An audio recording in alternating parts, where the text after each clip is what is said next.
Bom, bom dia, gente. Vamos retomar o que eu estava falando na aula passada, né, acerca dos setores do laboratório, né, os setores técnicos que nós falamos. E desses setores técnicos, eu achei interessante a gente retomar algumas coisas em relação ao que eu falei no semestre passado, em relação ao setor de coleta, né? Tem algumas coisas que vocês já viram, que eu já falei, que vocês já tiveram aula sobre o setor de coleta especificamente, falando sobre vários detalhes, sobre detalhes em relação aos cuidados no processo de coleta, né? Todos esses pontos importantes que a gente precisava, aliás, que a gente sempre precisa rever esses pontos, pois eles acabam sendo importantes para que a gente mantenha uma qualidade, não só na gestão do laboratório, mas uma qualidade na coleta dessas amostras, né? Então, sempre precisa passar a equipe, né, que está em contato direto com os pacientes, passar por um processo de revisão, né, de capacitação, de todo o processo que precisa para poder minimizar ao máximo os erros pré-analíticos que eles acabam acarretando sérios problemas na hora de executar esses exames. Então, eu estava falando para vocês, eu acredito que eu estava nessa parte aqui falando, e eu acho que eu preciso só retomar um pouquinho disso, sobre a parte da coleta em si, né? Então, eu já venho batendo a tecla bastante sobre isso, que a coleta, ela representa, de fato, quase que 70% dos erros analíticos que a gente observa no laboratório, eles correspondem justamente a esse ponto aqui, a coleta do material. E isso vale não só para a coleta de sangue, mas para a coleta de qualquer tipo de amostra biológica que o laboratório precisa analisar. Então, a forma como é repassada essas informações é que vai garantir que o paciente não só compreenda como ele deve realizar, ou como ele deve fazer esse jejum, ou como ele deve fazer a coleta a domicílio e levar essa amostra para o laboratório, mas que seja uma linguagem que ele entenda. Então, não adianta você explicar para o paciente usar termos técnicos, porque ele não vai entender esses termos técnicos. Mas também você não vai poder, usar palavras tão chulas para poder explicar. Mas tem que ser uma linguagem acessível, que ele entenda tudo isso, todos os cuidados que ele precisa ter.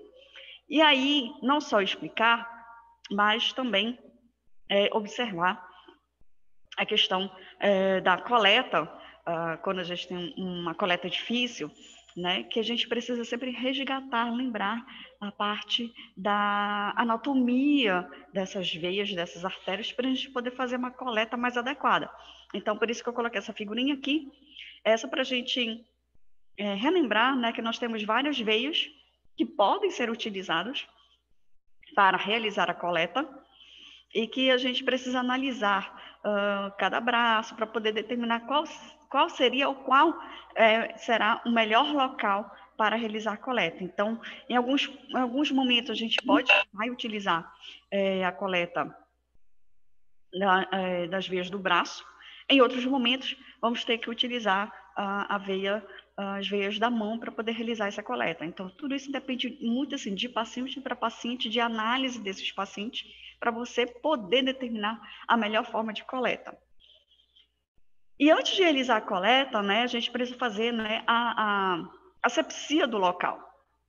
Então, a ideia da asepsia é, né, você não vai retirar totalmente a microbiota normal da pele. A ideia é você deslocar essa microbiota para um outro ponto, para que ela não possa interferir na coleta. De que forma ela vai interferir?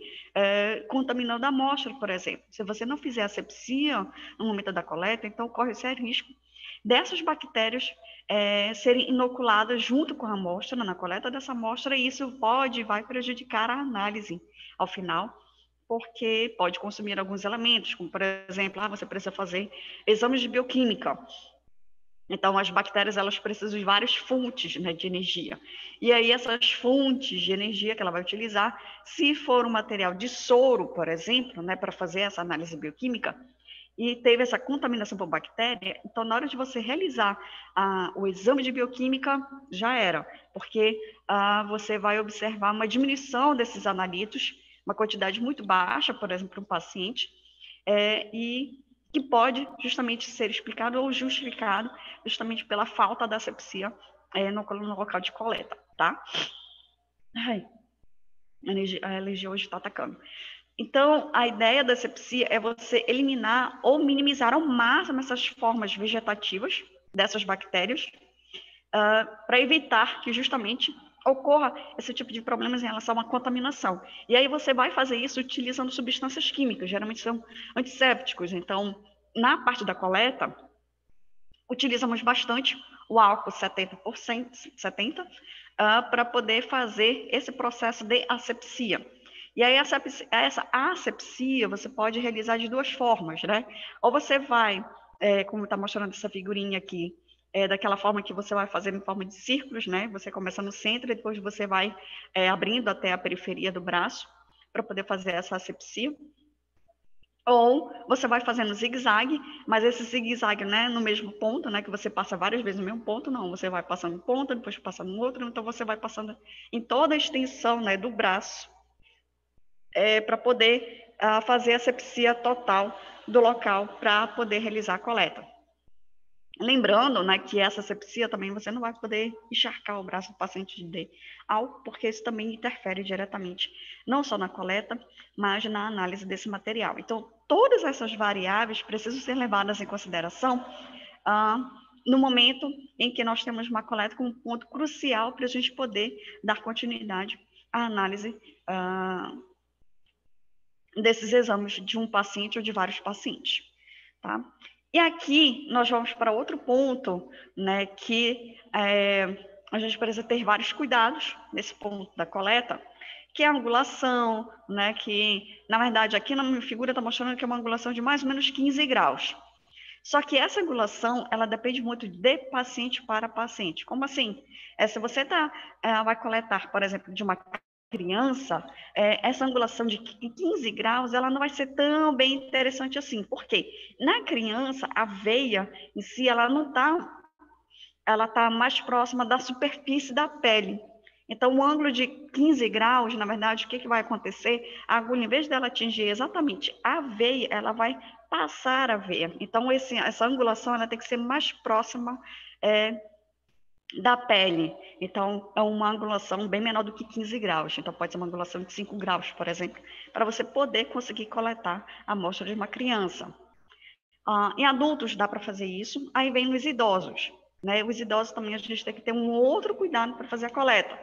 Porque no idoso nós temos já, a pele já está bem flácida, e aí a gente precisa ter um cuidado de poder esticar ao máximo essa pele para poder fazer a coleta sem que acarrete nenhum tipo de problema para esse paciente.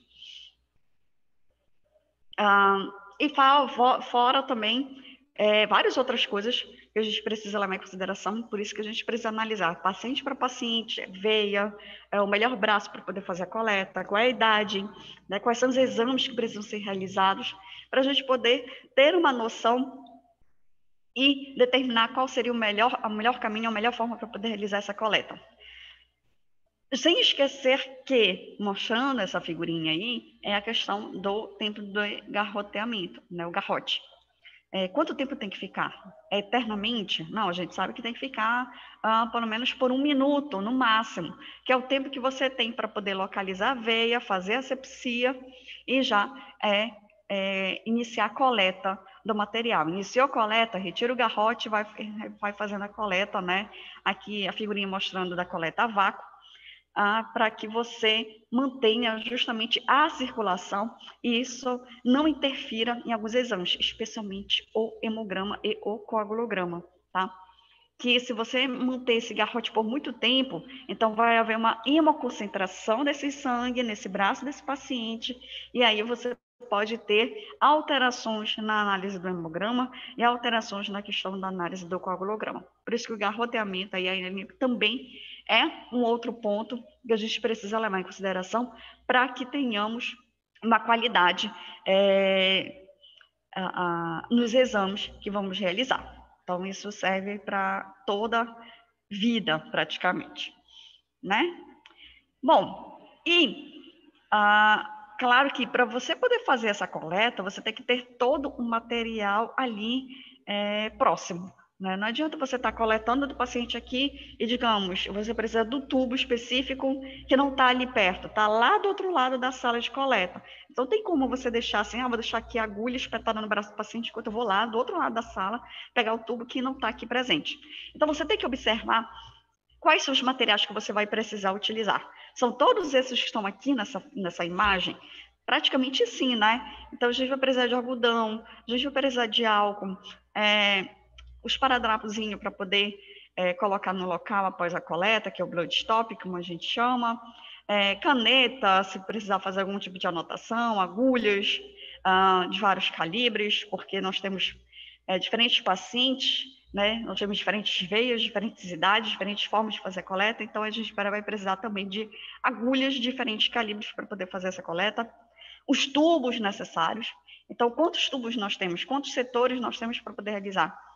Quais são os tipos de exames que o laboratório oferta? Então, tudo isso tem que ser levado em consideração nos tipos de tubos que vão estar disponíveis. Garrote, luvas e, claro, a caixa para descarte de material pérfuro cortante. Então, tudo isso tem que estar bem próximo da cadeira que vai ser realizada a coleta. Então, não adianta a cadeira estar bem aqui, pertinho, só que o material está distante. Então, tudo isso tem que estar muito pertinho. Caso aconteça algum tipo de intercorrência, você tem como resolver, porque está tudo bem aqui do seu ladinho, para você poder ter acesso a esses materiais. Então, esses materiais aqui, eles têm que estar disponíveis em todas as salas de coleta, tá?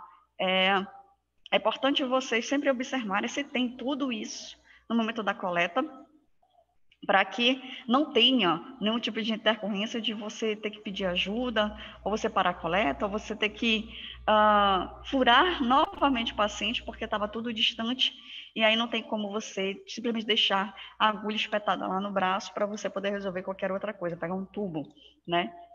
Por exemplo. Então, tem que estar tudo muito bem próximo. Então, esse material tem que estar muito próximo de você para que não tenha esse tipo de problema. E, com isso, a gente precisa lembrar, né, que nós temos duas formas de coleta. Então, nessa figurinha aí, eu coloquei justamente uma agulha e uma seringa. Então, vocês sabem que nós temos duas formas de coleta. Nós temos essa agulha com seringa, né? Então, observe que nós temos todos os outros materiais, né? Garrote, bloodstop, nós temos aqui um scalpzinho, os tubos. E por que nós ainda temos essa forma de coleta, né? Agulha com seringa. Isso depende muito do laboratório, depende muito do que você vai fazer a coleta. Por exemplo, já aconteceu de casos em que você tem uma criança, um bebê, para você poder fazer a coleta. Tá? Existe a forma para fazer a coleta a vácuo? Tem, tranquilo. Mas, às vezes, você precisa ter um controle muito preciso sobre a coleta nesse bebê. E o sistema vácuo, ele é ótimo, perfeito, porque você pode fazer várias coletas ao mesmo tempo. Mas, para um bebê, o vácuo em si, ele pode e vai exercer uma pressão muito grande em relação à veia dessa criança, em relação a esse bebê. E, nesse caso, essa coleta no sistema a vácuo, ela acaba não sendo a melhor, a mais indicada, né, para poder fazer esse tipo de coleta. Então, para a gente, acaba sendo muito melhor utilizar agulha e seringa para poder fazer esse tipo de coleta, porque você tem como dosar a forma ou a quantidade exata que você precisa para poder fazer aquele tipo de exame bem específico, um hemograma, por exemplo, algum exame de bioquímica. E para bebês você precisa de quantidades poucas, mínimas, para poder realizar esses exames. Você não precisa de grande quantidade. Então, a gente acaba tendo ainda esse sistema de agulha e seringa disponível, mas para casos bem pontuais, tá? E aí, muito depende de laboratório para laboratório. Se for laboratórios grandes, né, eles vão dar, claro, preferência ao sistema vácuo. Mas laboratórios pequenos, laboratórios de bairro, o sistema vácuo, ele tem um custo específico para o laboratório. Então, o laboratório acaba colocando na balança o que seria melhor, ou seria melhor assim, no custo-benefício para o laboratório. Vamos adotar, então, o sistema de coleta nesse estilo, agulha e seringa, porque nessa relação de custo aí, para o laboratório acaba sendo muito melhor. Então, eu tenho aqui várias questões polêmicas, né, em relação ao uso desse tipo de coleta, que ainda é utilizada, mas a gente está tentando assim, colocar para pontos específicos esse tipo de coleta, porque esse tipo de coleta ela acaba tendo vários tipos de pontos negativos, como maior risco de acidentes, né? Tanto para a pessoa que vai coletar, que é o flebotomista, quanto para o paciente, que pode acarretar também outros tipos de pontos negativos. E é algo que a gente está deixando, algo que eu estou dizendo assim, vários laboratórios estão deixando para pontos específicos a utilização dessa forma de coleta. Mas isso depende muito desses laboratórios. Então, os laboratórios de bairro, eles acabam adotando muito mais essa forma de coleta, a agulha e seringa, do que o sistema a vácuo. E o sistema a vácuo? Vocês estão lá no LAC, vocês estão vendo que o sistema a vácuo, né, é uma maravilha. Você pode fazer várias coletas, aliás, você pode fazer a coleta de vários tubos em uma única furada, né? Você só precisa ter o cuidado de trocar o tubo e não perder a veia nesse momento. Então, aqui, nessa forma aqui, gente, se vocês observarem, nessa forma de coletinha aqui a vácuo, hoje elas têm um dispositivo de segurança, tanto na agulha de vários calibres, quanto no sistema a vácuo. Então, esses sistemas de segurança servem justamente para evitar que tenha acidentes, acidentes de trabalho. Então, esses acidentes de trabalho são justamente por conta dessa exposição a esse tipo de material biológico, especialmente a agulha, que isso evita ao máximo que o flebotomista tenha justamente acidentes no seu local de trabalho. E observe que o material é basicamente o mesmo, né? A gente vai precisar dos mesmos tubos, a gente vai utilizar o mesmo garrote, a gente vai utilizar praticamente o mesmo um blood stop. A diferença vai ser justamente a forma como a gente vai estar coletando. E isso aqui, a gente sempre precisa deixar claro o seguinte: então quer dizer, professora, que a vaca ele acaba sendo muito melhor e, tipo, é melhor abandonar a agulha e seringa? Não. Não estou querendo levantar esse tipo de polêmica, tá? Mas é que a gente tem vantagens e desvantagens para as duas formas de coleta. E as duas formas de coletas são boas, só que aí você precisa analisar qual acaba sendo mais vantajoso para o laboratório. Então, você tem que pensar no laboratório, né? O que seria mais vantajoso para o laboratório? Sistema a vácuo ou agulha e seringa? Não sei, depende aí do laboratório. Então, como eu digo, tem laboratórios que preferem essa forma aqui, a vácuo, e tem outros laboratórios que preferem a agulha com seringa. E aí você, como biomédico, vai ter que trabalhar de acordo com a forma como o laboratório adotou para realizar a coleta desse material. E aqui eu coloquei, né, justamente o que seriam esses pontos positivos e negativos, que eu já falei isso no semestre passado, mas é bom a gente sempre recapitular, né, relembrar algumas coisas. Por exemplo, a seringa e agulha, né, ele não é mais reconhecido pela NCCLS. NCCLS é uma organização mundial sobre a parte de segurança do trabalho e segurança das amostras biológicas também, que está meio que relacionado. Então, para essa organização, por que ela não é mais reconhecida como uma forma de realizar a coleta? Justamente por conta que nós temos vários pontos. Aliás, ela acaba somando muito mais pontos negativos do que pontos positivos, que é justamente a exposição, maior exposição do trabalhador a riscos, né, a acidentes de trabalho, justamente com a agulha, essa história de encapar a agulha, a forma como você vai conectar a agulha com a seringa, né, ou então o sangue, como ele está na seringa, você precisa tirar da seringa e distribuir para os tubos. E como é que você vai fazer isso? Você tem que retirar a agulha. Então, como você está manipulando muito a agulha em si, nesse sistema, Então, ela acaba trazendo muito mais exposição ao flebetomista, a riscos, a acidentes de trabalho do que qualquer outra coisa. Então, por conta desses pontos aí, ela está perdendo, ou ela não é mais reconhecida por essa organização. E aí eu falei, maior risco de acidente por conta de todo esse problema em relação à manipulação da agulha em si, e tem a maior chance de comprometer a qualidade da amostra. Como assim? Dependendo da forma como você vai estar coletando nesse sistema de agulha seringa, dependendo do paciente, do braço do paciente, da quantidade de amostra que você vai precisar,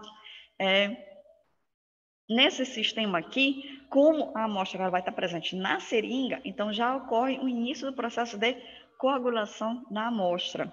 Então, se você demorar muito na coleta, por exemplo, deixa eu ver, você precisa realizar vários exames, bioquímica quase que completa, tem mais hemograma, coagulograma. Então, uma seringa com um volume de 10 ml, ela não vai comportar para você realizar todos esses exames.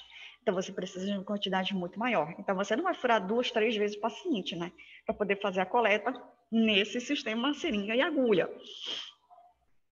Então, você faz a coleta numa seringa com volume de 20 ml. Qual é o grande problema de você fazer a coleta numa seringa com este volume? Ela comporta tranquilamente um volume suficiente para poder realizar todos esses exames. O grande problema é que, como ela tem um volume muito grande, então a pressão que você faz para poder fazer essa coleta acaba sendo muito maior.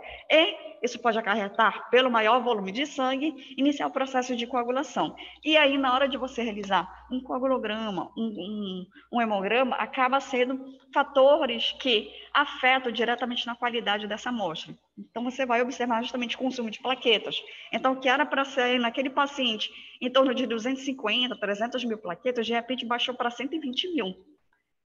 Porque iniciou o processo de coagulação. Você precisava fazer o coagulograma, e o coagulograma está dando alterado, está demorando muito para poder realizar, para poder formar aquele coágulo, para ele poder fazer os cálculos do tempo e segundos que ele precisa para poder liberar o resultado ou calcular o INR. E aí, como isso tudo vai influenciar diretamente nessa qualidade da amostra, então, devido a todos esses fatores, seringa e agulha, ela está sendo bem restrito o seu uso, por conta que ela acaba alterando todo esse processo, ou todo esse cuidado que a gente teve para poder ter uma boa qualidade das nossas amostras, a qualidade dos nossos resultados. Tá? Então, ela tem muito mais pontos negativos do que positivos para a gente poder ficar adotando esse método. Mas ressalto que isso depende muito de laboratório para laboratório. Já o outro sistema, o sistema vácuo, ele é reconhecido por esta organização, tá? É reconhecido porque ele acaba tendo muito mais pontos positivos do que negativos em relação a outro sistema. Então, por exemplo, você gasta muito menos tempo e tem um menor custo. Isso aí é relativo, né, gente? Eu estou dizendo relativo em relação ao custo, tá? Menos tempo, realmente, você gasta um tempo bem menor, porque é uma única furada, você só vai trocar os tubos para poder fazer os exames. Agora, o menor custo, depende. Se for um laboratório pequeno, para poder adotar o sistema vácuo, para ele não é um custo menor. Na verdade, acaba sendo um custo muito maior. Se for um laboratório grande, né, que tem várias unidades, vários postos de coleta, para esse laboratório grande, realmente, o sistema vácuo acaba tendo um custo-benefício muito melhor.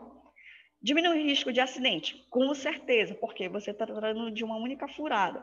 Geralmente, hoje, geralmente não, praticamente quase todos os laboratórios que adotam o sistema vácuo, então eles compram o sistema, melhor, a agulha que ela já tem esse dispositivo de segurança, evitando justamente que o flebotomista ou a pessoa que vai realizar a coleta tenha justamente riscos de acidentes de trabalho, riscos aí referentes à manipulação da agulha.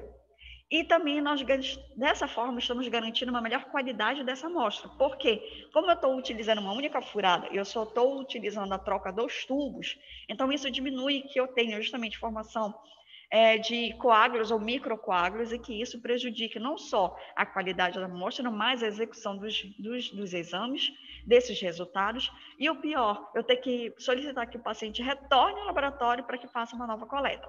Então, entre esses dois sistemas, claro que o vácuo acaba ganhando de lavada em relação a todos esses pontos positivos do que negativos. Porém, entretanto, volto a dizer aqui, esses dois sistemas são bons, mas isso depende de laboratório para laboratório, a melhor forma como ele vai adotar esse sistema de coleta dessas amostras. E dependendo dessa forma de coleta, é importante que o laboratório sempre faça um processo de capacitação, treinamento de seu pessoal, para minimizar ao máximo esses erros que acabam acometendo o setor de coleta e de triagem do laboratório. Então, aqui, né, não coloquei essa figurinha, será que vocês lembram? Qual é essa forma aqui de coleta, né? Sangue venoso, e essa forma aqui é a coleta de sangue arterial, né? Também outro ponto polêmico, o que a gente pode coletar e o que a gente não pode coletar? Isso depende muito eu não diria de laboratório, mas depende muito do exame que é solicitado e o local que vai ser realizado ou que vai ser coletado essa amostra. Na maioria dos casos, claro que a gente sempre vai dar preferência justamente a coleta do sangue venoso. Então, este formatinho aqui, ele vai ser ótimo, perfeito para a gente poder realizar essa forma de coleta.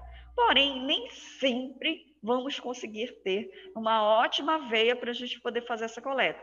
E aí eu preciso lançar mão justamente da coleta arterial. Ou então, no laboratório, tem lá uma requisição do médico pedindo uma gasometria, mas já é uma gasometria que o próprio laboratório pode realizar. E aí, nesse caso, a melhor forma, ou o melhor para poder se realizar, é justamente esta artériazinha aqui, tá? Que passa aqui junto com o dedão, tá? Então, nesse caso, tem como fazer a coleta dessa amostra do sangue arterial em laboratório. Eu tenho outras artérias que a gente pode estar utilizando para poder fazer essa coleta desse material do sangue arterial. Porém, entretanto, todavia, essas outras artérias, elas não são recomendadas para serem utilizadas, porque geralmente elas estão em tecidos mais profundos, e aí somente e exclusivamente médico e enfermeiro que devem fazer esse tipo de coleta nessas veias mais profundas. Então, para a gente que está no laboratório, a mais superficial ou a que não traria tantos prejuízos assim, seria justamente esta artéria aqui, a radial, tá? Então, é essa artériazinha que a gente vai dar sempre preferência para o laboratório, tá? Mas aí, volto a dizer, a melhor forma de realizar a coleta, ou a gente tem que dar prioridade, para o sangue venoso. O sangue arterial for em último caso, você já procurou a veia para esse paciente de tudo quanto é forma e não encontrou. Você tem ali uma pessoa que está mais tempo no laboratório, ou então ela tem experiência na coleta, chama a pessoa, não tem vergonha não, chama a pessoa e diz lá, fulana, né, me ajuda lá que eu estou tentando achar a veia desse paciente, eu não estou conseguindo. Aí a pessoa vai lá te auxiliar, e ela também não está achando de jeito algum, ela já furou, já procurou nada. Então você olha assim, é o jeito. Então vamos ter que fazer a coleta de sangue arterial, né, para a gente poder fazer os exames. E tem casos mesmo que são necessários, são casos extremos em que você vai ter que lançar mão desse tipo de coleta para poder realizar o exame do paciente. Então, de pacientes que necessitam desse tipo de exame. Por exemplo, paciente que ele está com acidose, por exemplo, acidose metabólica por descontrole da diabetes, né? O paciente que é diabético, ele não está fazendo controle, ele está apresentando uma descompensação muito grande, e aí o médico solicita lá coleta de sangue arterial para poder justamente ver se o paciente está com acidose ou não. E a única forma de fazer a coleta para o laboratório é esta artéria bem aqui. E aí você vai ter que fazer esse tipo de coleta, tá? E aí, para realizar a coleta, isso depende muito de local para local. Nessa figurinha aí, vocês já estão vendo, que foi a forma como eu aprendi, né? É você checar onde é que está a artéria do paciente, né? E aí você sente a pulsação, você coloca os seus dedinhos mais afastados, e aí você insere essa agulha a 90 graus, reta, até ela atingir a artéria. E dá para você perceber quando ela atinge a artéria, tá?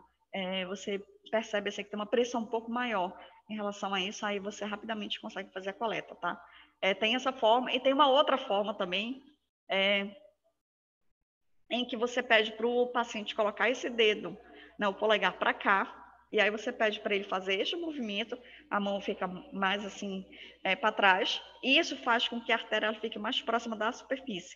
E aí, em vez de você colocar a coleta numa agulha de 90 graus, você faz numa angulação normal de 15 graus, como se você estivesse coletando aí de um sangue venoso, tá? Isso na teoria, né, parece simples, né? Mas na prática, a gente acaba pinando um pouquinho para poder achar a artéria desse paciente. Achar que eu estou dizendo assim, colocar num ponto exato, você conseguir acertar de primeira a artéria dele. É um pouquinho mais complicado do que vocês possam imaginar, só um pouquinho. Tá? Então, nós temos, né, ainda continua essa polêmica, um biomédico pode ou não pode coletar sangue arterial? Teoricamente, não poderia, aliás, biomédico, farmacêutico, bioquímico, técnico de laboratório, então essas pessoas teoricamente não estão autorizadas ou não estão habilitadas para realizar esse tipo de coleta. Porém, a gente sabe que é só na teoria. Na prática, dependendo do estado de saúde do paciente, a gente vai ter que se virar nos 30 e ter que fazer esse tipo de coleta. Tá? Então, assim, saibam que, teoricamente, a gente não está habilitado para fazer a coleta de sangue arterial. O correto seria um médico ou um enfermeiro que tem todo não é que eu estou querendo desmerecer, não é isso, mas é porque eles têm todo um porte, um aporte científico, um conhecimento de como lidar com esse tipo de situação para poder fazer esse tipo de coleta. Diferente da gente, que a gente só aprendeu a fazer coleta de sangue venoso, a gente não aprendeu ainda a fazer coleta de sangue arterial. Mas, se surgir um problema como esse, então saibam que vocês podem fazer esse tipo de coleta tranquilamente. Bom, e aí a gente entra em um ponto que acaba sendo também crucial no setor, que não é somente fazer a coleta. Eu fiz a coleta, pronto, acabou a minha parte, né? Acabou a minha participação. Não, a partir de agora, terminou a coleta, você tem que fazer a triagem desse material. O que seria fazer a triagem desse material? É você observar quais tipos de amostras que você tem, quais os setores que o laboratório disponibiliza, e você fazer o condicionamento e organização, o condicionamento correto dessas amostras, que é a organização delas. A organização de que forma, gente? Em cada setor. Você vai separar as amostras pelos setores. Ou seja, você vai ter uma estantezinha somente para as amostras para o setor de hematologia. Eu tenho setor de bioquímica, e endócrino e hormônio. Todos esses funcionam num único espaço. Ok, beleza. Então, eu posso separar as amostras aqui que vão para esse único local. Então, é aqui o momento que, após a coleta, que entra a participação desse processo de organização e separação dessas amostras. Então, você precisa ter noção, o que vai ter que ser realizado? Eu tenho um paciente que ele tem vários exames. Ok, beleza, então vamos separar, né, as amostras desse paciente para os setores, para que a gente possa ter um melhor fluxo, né, no andamento dessas amostras, desses resultados que a gente vai precisar depois. E aí a gente tem aqui, eu coloquei amostras e guias, ordem de coleta. O que é isso? Digamos, no laboratório, isso acontece no LAC, hoje tiveram 20 atendimentos, então teve 20 pacientes. Desses 20 pacientes, então tem lá as guias desses pacientes, dizendo o que são os exames. Então, no LAC nós temos o quê? Nas guias, hemograma, dosagem de glicose e coagulograma, né? Só que aí você não vai fazer os exames de forma aleatória. Vou pegar esse paciente que foi terceiro, depois vou passar para o quinto, agora vou passar para o 20º, né? Você não faz de forma aleatória a ordem em que você vai realizar esses exames. No laboratório pequeno como o LAC, até que daria, mas não é o correto, né? Em um laboratório grande, ou até mesmo para o LAC, o correto é você seguir uma ordem da coleta. Ou seja, nós tivemos 20 pacientes hoje, então eu vou deixar a ordem desses tubos exatamente seguindo a ordem dessa coleta. Ah, qual foi o primeiro paciente que foi coletado? Ah, foi o João, ok. Então, o João vai ficar na posição número 1. Segundo paciente, ah, foi Maria José. Ah, então vou deixar Maria José na posição 2. O terceiro paciente, ah, foi o Pedro Paulo. Então, vou pegar a amostra do Pedro Paulo e colocar na posição 3. Ou seja, eu tenho que testar a ordem, tá, dessa coleta, ou desses tubos, exatamente a forma como foram coletados, ou a ordem que esses pacientes foram sendo chamados para o laboratório, para justamente manter essa organização do espaço. Caso contrário, isso vira uma casa da mãe Joana, fica uma confusão só, e aí você corre o risco de não realizar ou deixar de realizar o exame de uma, duas, três, 5, 10 amostras. Então, imagine um laboratório grande, como é o Paulo Azevedo, o Ruth Brazão, Amaral Costa, o LBB, que tem o seu laboratório central e ainda tem os seus postos de coleta, né, que só fazem a coleta e enviam as amostras tudo para a central. Então, imagine você ter 100 amostras, ou melhor, você tem em torno de, vamos chutar aí, uns 300 pacientes só de hemograma para realizar hoje, só hoje. Então, por isso, a gente precisa ter um máximo de organização desse material para não perder o controle dessa galera aí, tá? Então, aqui eu falei que é importante nós separarmos essas amostras seguindo justamente os setores, né? Você ter ideia de quantos setores nós temos no laboratório e separar essas amostras de acordo com esses setores. E aqui um ponto importante é que as amostras de sangue elas precisam ser separadas das demais. Ué, mas por que esse tipo de cuidado especial? Tem algo diferente, algo de especial nisso? Nessa forma como a gente vai fazer essa separação, essa triagem desse material? É porque sangue é algo complicado, porque ele pode sujar, contaminar um local de armazenagem desse material. E quais são as demais amostras? Urina, fezes, carro, lâminas de secreção vaginal. Então, todos esses materiais eles precisam ficar muito bem separados. Então, a amostra de sangue vai em um ponto específico, e a amostra de sangue que eu estou falando é sangue total e soro, né? E aí você separa do restante das amostras, e aí você faz essa separação seguindo os setores. Então, aqui eu coloquei essas duas figurinhas para demonstrar justamente isso, né?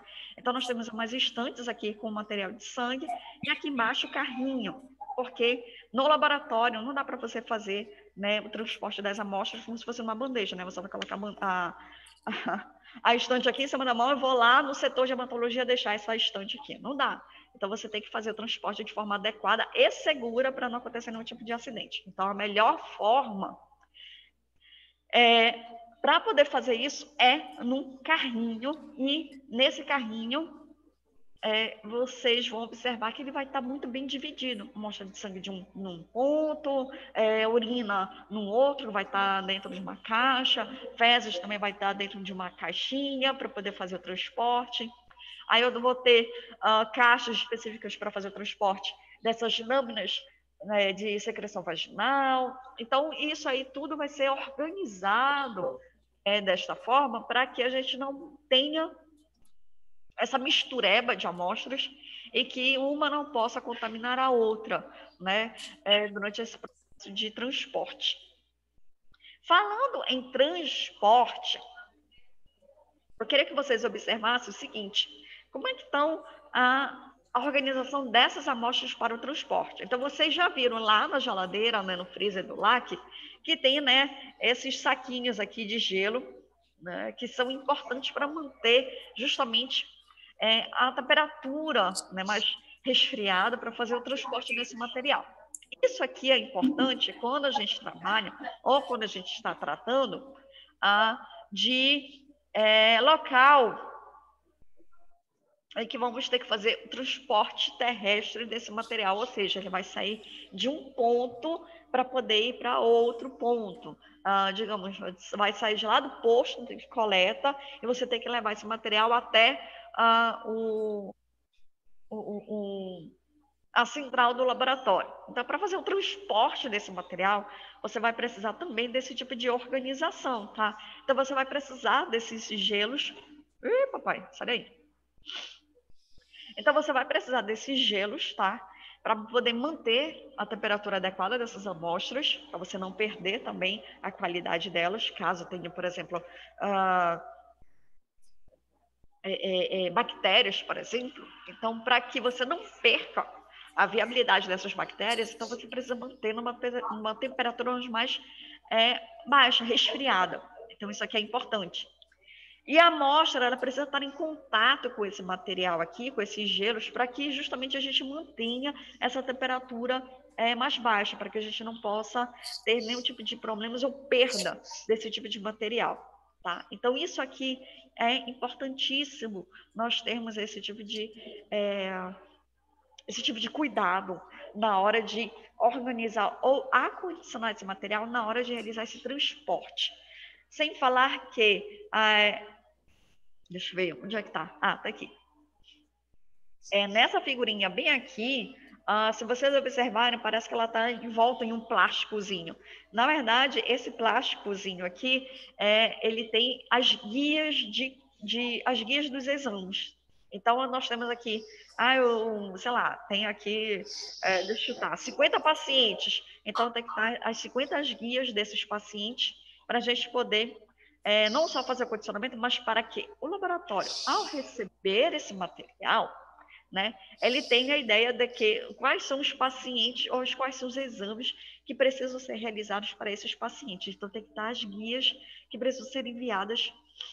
Ai, o nariz está entupido. Então, precisa estar presente essas guias ou essas requisições médicas para que o laboratório ou para a pessoa que vai receber esse material, ela tenha ciência de quais exames precisam ser realizados para cada amostra. Então, isso aqui precisa precisa estar presente. A caixa em si, vocês estão vendo que tem caixa de isopor, né? Porque ela é ótima como isolante térmico. Mas a caixa, de fato, ela tem que ter ela tende a apresentar esse isolante térmico, ela precisa ser resistente e que a gente possa fazer a lavagem dessas caixas, porque sempre pode acontecer alguns acidentes. Às vezes o tubo que não está bem encaixado, bem tampado, então pode ocorrer derramamento dessa amostra. Então, é por isso que a gente precisa acondicionar e colocar esse material não solto, né? Mas em voltas em plástico, para justamente evitar que maiores acidentes aconteçam durante esse processo de transporte do material. Então, aqui, olha só, para mostrar a questão do transporte desse material. Então, observem aqui, né, que nós temos caixas de papelão que podem funcionar muito bem. Nós temos isopor, que é muito utilizado, ou a gente pode utilizar essas caixas térmicas, que são as mais adequadas para fazer o transporte, tá? Então, são caixas, observe aqui, ainda tem esse copinho, esse... de queima, né? eu não diria bem copinho, né? Maíra, né? Oi. Maíra é tão engraçado. Também acho.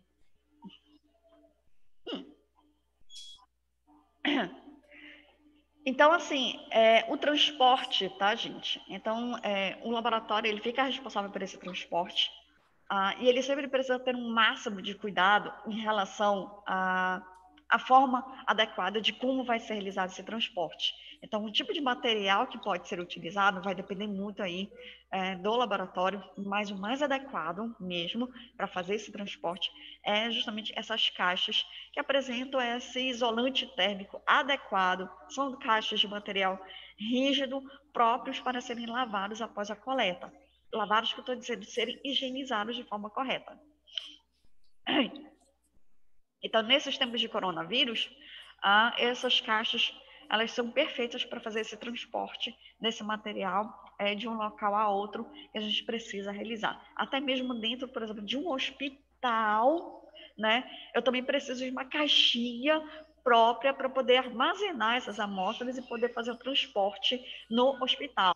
O laboratório fica lá no subsolo, e aí, de repente, você precisa fazer uma coleta lá no setor, no bloco cirúrgico, por exemplo, que fica lá no último andar. Então, você vai ter que andar com sua caixinha, com todo o seu material, e um ponto próprio estratégico para poder armazenar essas amostras. E aí você vai até lá, coleta e depois volta para o laboratório para poder fazer as análises.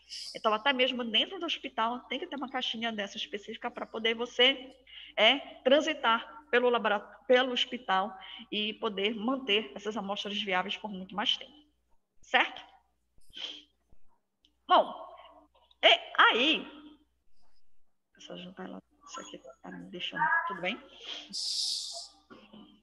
Bom, e aqui nós temos o seguinte, acondicionamento pós-análise. Então, depois de você ter todo esse cuidado durante a coleta, né, ter todo o cuidado durante a realização dos exames, então você teve todo aquele cuidado extremo para que você tenha, né, uma qualidade ou um resultado satisfatório para o paciente. Ok, beleza. Você terminou de fazer tudo, agora o que você vai fazer com a amostra? Pão e jogar fora? Na verdade, a gente precisa ainda manter essas amostras por um tempinho no laboratório, porque pode ser que solicite para que, de repente, o paciente não aceita e ele peça para que o laboratório repita o exame, né? Ou então, isso acontece muito em hospital. O médico recebeu um resultado, só que ele não aceita aquele resultado, ele acha que não é aquilo. Então, ele pede para repetir o exame. E aí você vai furar de novo o paciente, né? Você vai solicitar para que o paciente retorne para o laboratório para que você faça uma nova análise, uma nova coleta.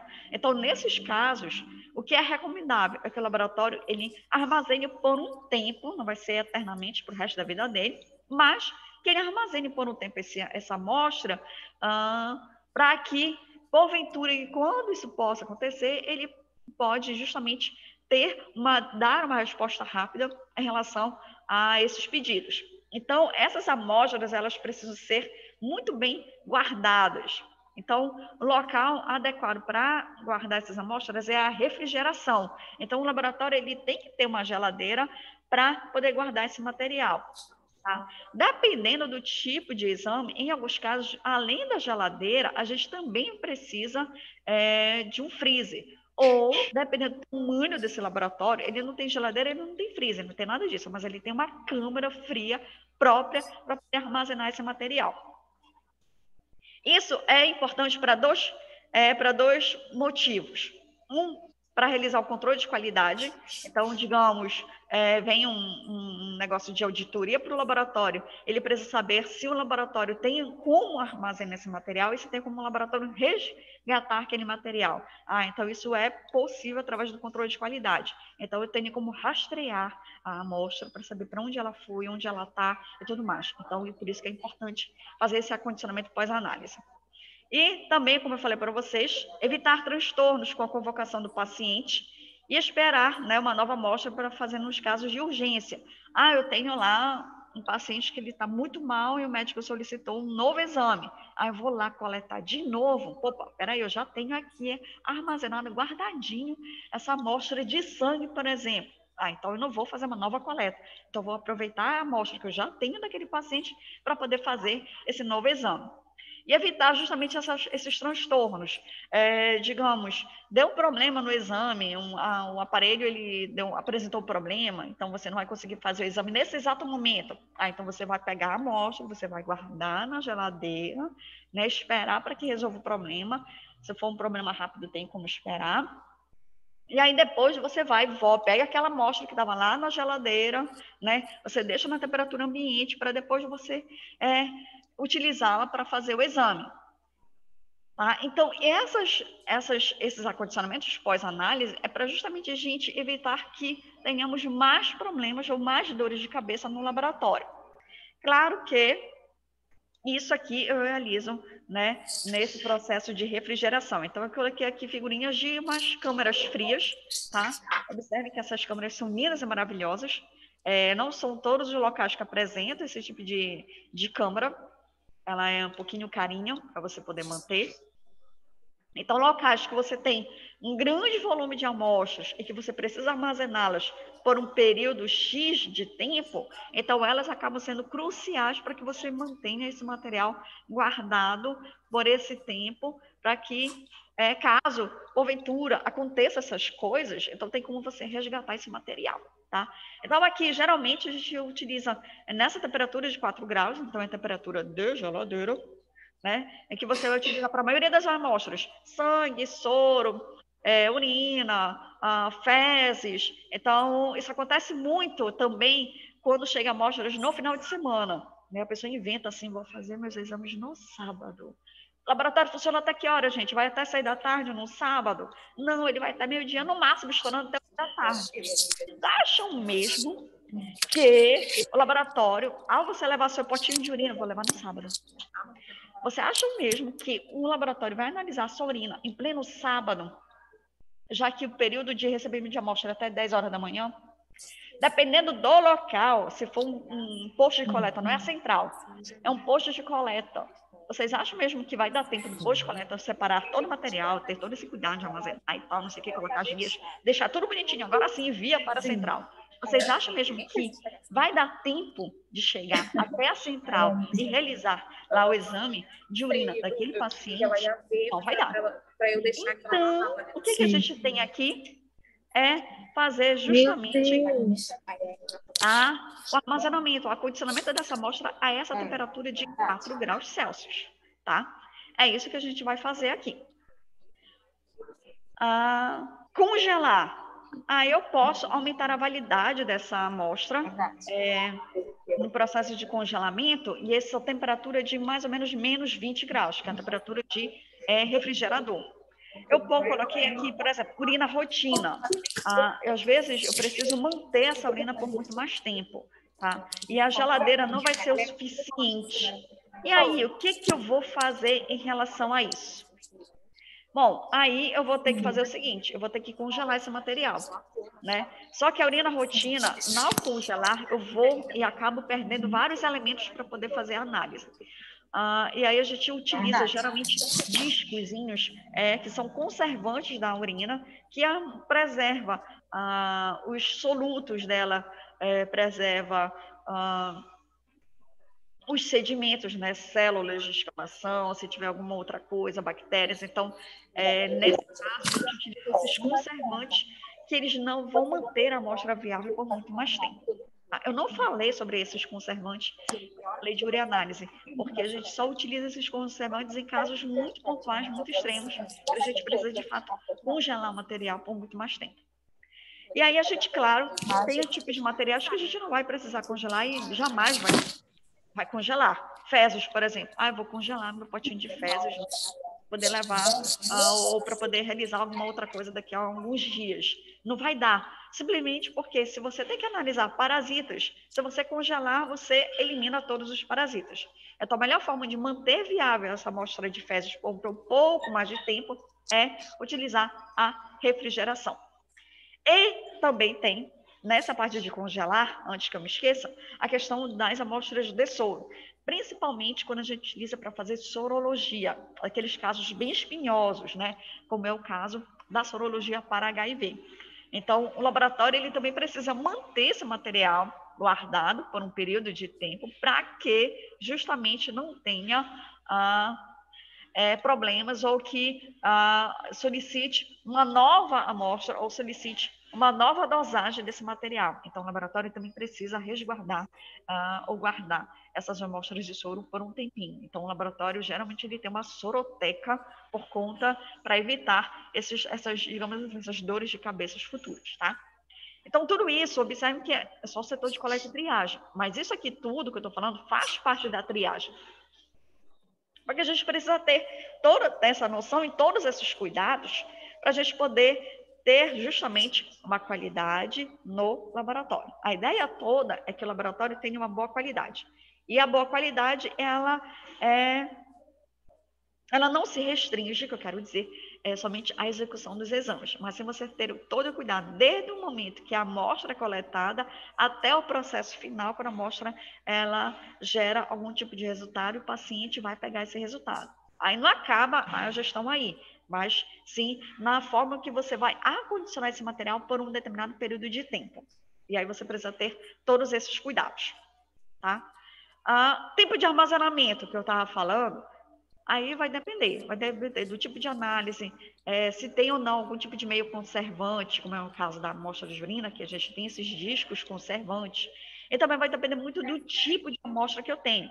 Então, sangue eu posso manter por um tempinho, X, soro eu posso manter por um outro tempo, aí vai depender do soro, dos tipos de analíticos que vão ficar viáveis por muito mais tempo. Por exemplo, glicose.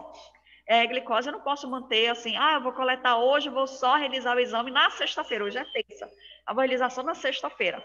Se eu fizer isso, a glicose, ela vai sendo consumida e ela vai sendo destruída também. Ela é uma substância muito, um analito muito largo, muito sensível. Então, se você demorar muito, ou dias, horas, para poder fazer a análise da glicose, meu filho, já era para você, né?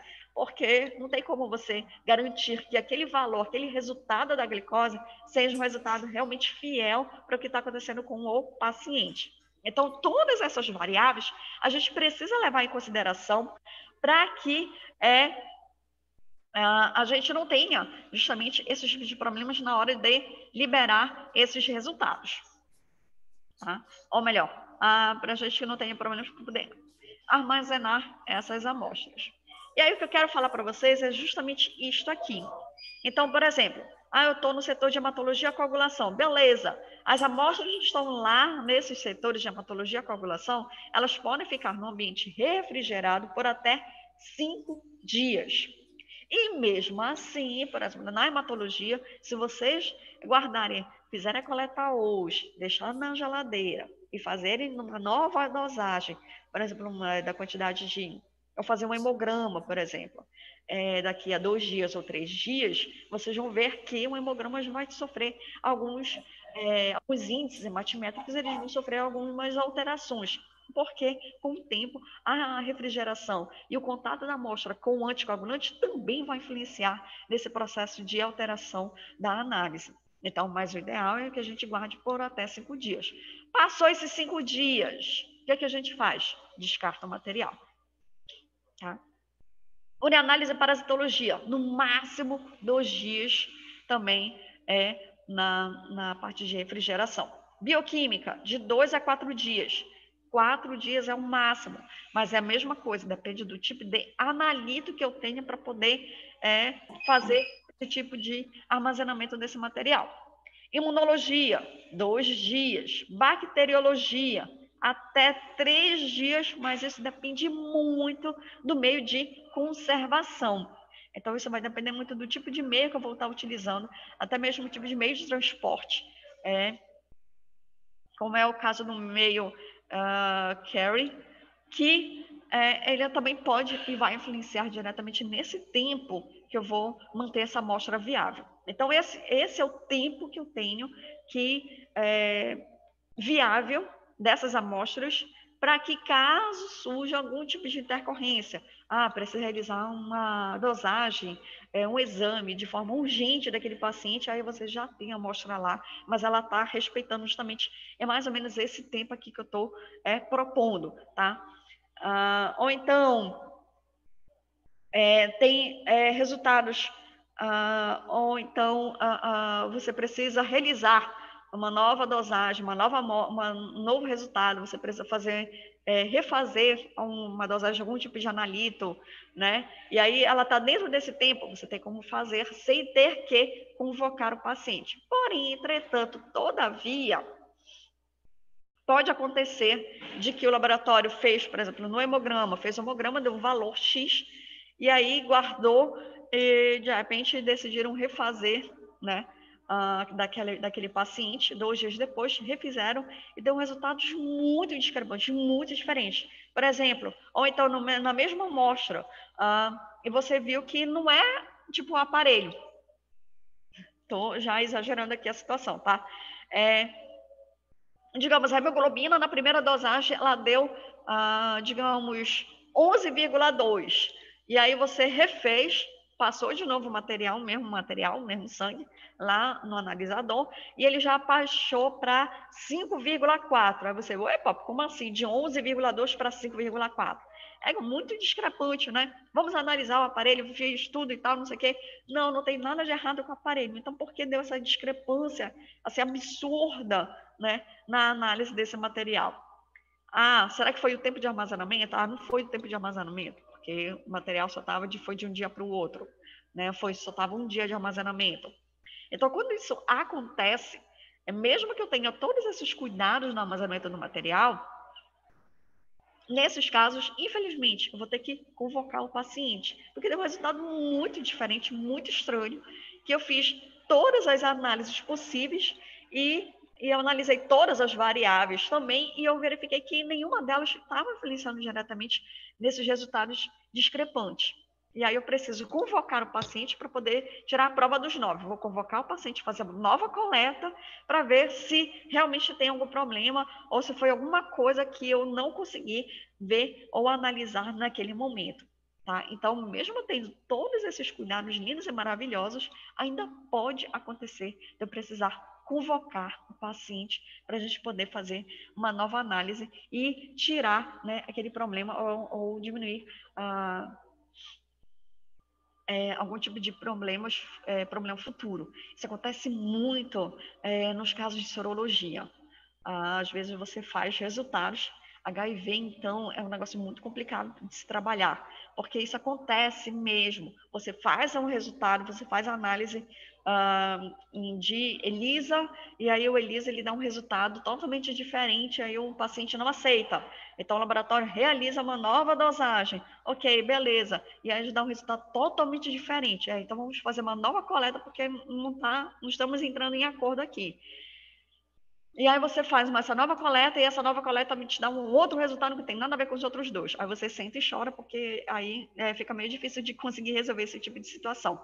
Então, na sorologia, quando a gente trabalha muito com dosagens, principalmente de patógenos, no caso de vírus, acontece, vira e mexe, acontece esse tipo de situações e que dá esses resultados muito discrepantes, muitos anormais, que a gente precisa encontrar uma solução viável, que geralmente é uma solução viável. Primeira seria, vamos repetir todos os exames desse paciente, utilizando aquela amostra que nós já temos para não ter que convocar novamente o paciente. Se manter essa discrepância, aí sim, você vai chamar o paciente, fazer uma nova coleta e fazer os exames para poder realmente verificar se o laboratório errou em algum procedimento, ou se foi